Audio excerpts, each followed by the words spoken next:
পৌরসভা সংগঠনের সম্মানিত আমির, বিশিষ্ট শিক্ষাবিদ জনাব মাস্টার আব্দুল্লাহ আল হারুন, সম্মানিত আজকের অনুষ্ঠানের বিশেষ অতিথি, বাংলাদেশ জামাত ইসলামী চট্টগ্রাম দক্ষিণ জেলার সংগ্রামী অ্যাসিস্ট্যান্ট সেক্রেটারি, সংগ্রামী জননেতা জনাব মোহাম্মদ জাকারিয়া, উপস্থিত চট্টগ্রাম দক্ষিণ জেলার কর্ম পরিষদের অন্যতম সদস্য,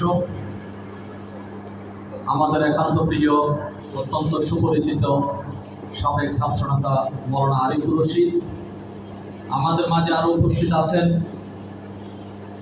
আমাদের সংগঠনের প্রবাসী দায়িত্বশীল, বোয়ালকালীর কৃতি সন্তান, সাবেক ছাত্রনেতা জনাব নেসার উদ্দিন, সম্মানিত উপজেলা সংগঠনের নায়েব আমির, সেক্রেটারি সহ অন্যান্য নেতৃবৃন্দ, একান্ত প্রিয় আজকের এই কর্মী সমাবেশে আগত প্রাণপ্রিয় কর্মী ভাইয়েরা, আমি সর্বপ্রথম মহান রব্বুল আলামিনের দরবারে শুকরিয়ার মস্তক অবনত করছি, যে মহান পরওয়ারদিগার আমাদের আজকের এই সুন্দর আয়োজনে আমাদেরকে শরীক হওয়ার, শামিল হওয়ার তৌফিক দান করেছেন। আমরা সকলে পড়ি আলহামদুলিল্লাহ। রাব্বানা লাকাল হামদ হামদান কাসীরান তাইয়্যিবান মুবারাকান ফি। সম্মানিত ভাইয়েরা, আজকে জুমাবার, স্বাভাবিকভাবে 12টার আগে আমাদের আয়োজনের কার্যক্রম শেষ করার কথা।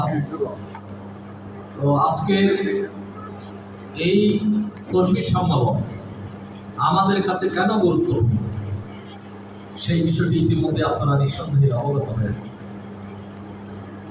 জাতির এবং দেশের এই প্রেক্ষাপটে বর্তমান সময়ে বাংলাদেশের ইসলাম প্রিয় জনতার, দেশপ্রেমিক জনতার প্রিয় কাফেলা বাংলাদেশ জামাত ইসলামের প্রতি মানুষের যে প্রত্যাশা, মানুষের যে আকাঙ্ক্ষা, সে আকাঙ্ক্ষা পূরণ এখনো পর্যন্ত হয়নি। আমরা জুলাই বিপ্লব দেখেছি।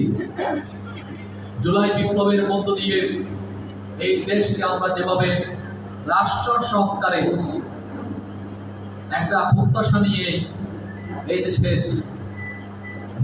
রাজনৈতিক নেতৃবৃন্দরা এগিয়ে এসেছিল, কিন্তু আজকের সময়ে এসে আমরা কি পেলাম? আমরা আসলে এই জুলাই বিপ্লবকে যেভাবে এই দেশের মানুষের ভাগ্যের পরিবর্তনের বিপ্লব হিসাবে আখ্যায়িত করেছিলাম, কিন্তু বাস্তবে কি সেটা হয়েছে? আমরা যেভাবে প্রাতিষ্ঠানিকভাবে, আনুষ্ঠানিকভাবে বাংলাদেশকে স্বৈরাচার মুক্ত করা হয়েছে বলে ডিক্লারেশন করেছিলাম, আসলে আমরা মাঠে ময়দানে, আমরা আমাদের সকল ক্ষেত্রে, অফিস আদালতে, প্রশাসনের সকল ক্ষেত্রে আমরা দেখতে পাচ্ছি এখনো দেশ বেশি হয়নি। ঠিক কিনা? তাহলে আমরা এই বাংলাদেশের সফলতা, সার্থকতা, এই জুলাই বিপ্লবকে এখন পরিপূর্ণভাবে আমরা মনে করতে পারি। এই জুলাই বিপ্লবকে নিয়ে আজকে অনেক প্রতারিত হয়েছে। এই জুলাই বিপ্লবকে নিয়ে আজকে ব্ল্যাকমেইল করা হচ্ছে। এই জুলাই বিপ্লবকে নিয়ে আজকে ভিন্ন ব্যাখ্যা দেওয়ার চেষ্টা করা হচ্ছে।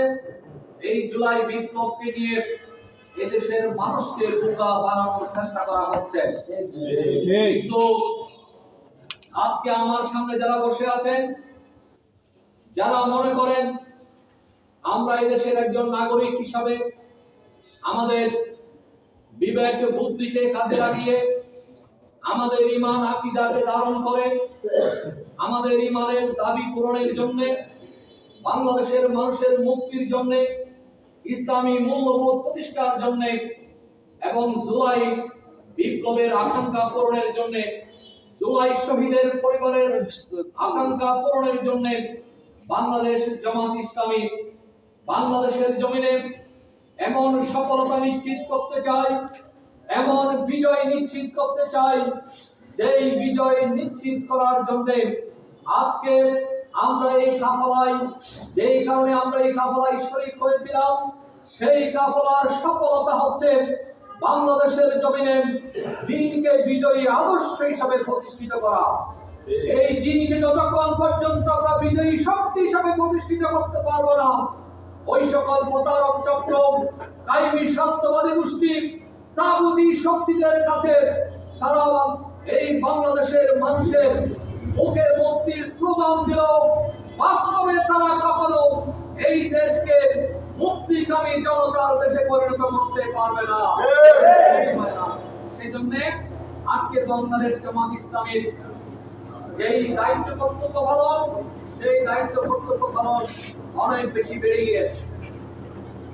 আজকে আমরা যারা এখানে উপস্থিত আছি, আমাদের নিঃসন্দেহে সকলের অনুভূতি, সকলের উপলব্ধি, সকলের চিন্তা, আমরা বাংলাদেশ জামাত ইসলামী করি। বাংলাদেশ জামাত ইসলামী একটি ইসলামী সংগঠন, একটি ইসলামী আন্দোলন, একটি মানবতাবাদী সংগঠন, মানবতার মুক্তি আন্দোলন। এই দেশের সকল শ্রেণীর, সকল পেশার মানুষের একটি প্রিয় ঠিকানা বাংলাদেশ জামাত ইসলামী। আমরা সকলে এই সংগঠনকে মনে প্রাণে গ্রহণ করে নিয়েছি। আমরা সকলে বলি বাংলাদেশ জামাত ইসলামী আমাদের কাছে প্রাণের চেয়ে প্রিয় সংগঠন, ঠিক কিনা? আমরা এই সংগঠনকে অত্যন্ত প্রাণের চেয়ে প্রিয় হিসাবে আমরা গ্রহণ করেছি। কিন্তু আজকে আমরা যারা এই সংগঠনের সাথে আছি, আমরা আমাদের অবস্থানকে পরিষ্কার করে আমাদের কাছে অনুধাবন করতে হবে। আমাদের কাছে যেভাবে পরিষ্কার থাকবে এবং আমাদেরকে অনুধাবন করতে হবে, বাস্তব জীবনে আমাদেরকে সত্যের সাক্ষী হিসেবে নিজেকে পেশ করতে হবে। প্রিয় ভাইয়েরা, আজকে বাংলাদেশ জামাত ইসলামী আমরা নিঃসন্দেহে সংগঠনের গঠনতন্ত্র আমরা পড়েছি, এই সংগঠনের সংগঠন পদ্ধতি আমরা পড়েছি, জামাত ইসলামীর বৈশিষ্ট্য সম্পর্কে আমরা জেনেছি, জামাত ইসলামীর সিলেবাসের অন্তর্ভুক্ত বইগুলো আমরা পড়ার চেষ্টা করেছি। কিন্তু আমরা আমাদের বাস্তব জীবনকে ইসলামের একজন মূর্ত প্রতীক হিসেবে, একজন ইসলামের আদর্শের অনুসারী হিসেবে, আমরা একজন দ্বীনের একজন দায়ী হিসেবে, একজন নিবেদিত প্রাণ হিসেবে আমরা এখনো পর্যন্ত গড়ে উঠতে পারি নাই। এই বিষয়টি হচ্ছে আমাদের জন্য সবচেয়ে বড় দুর্বলতা।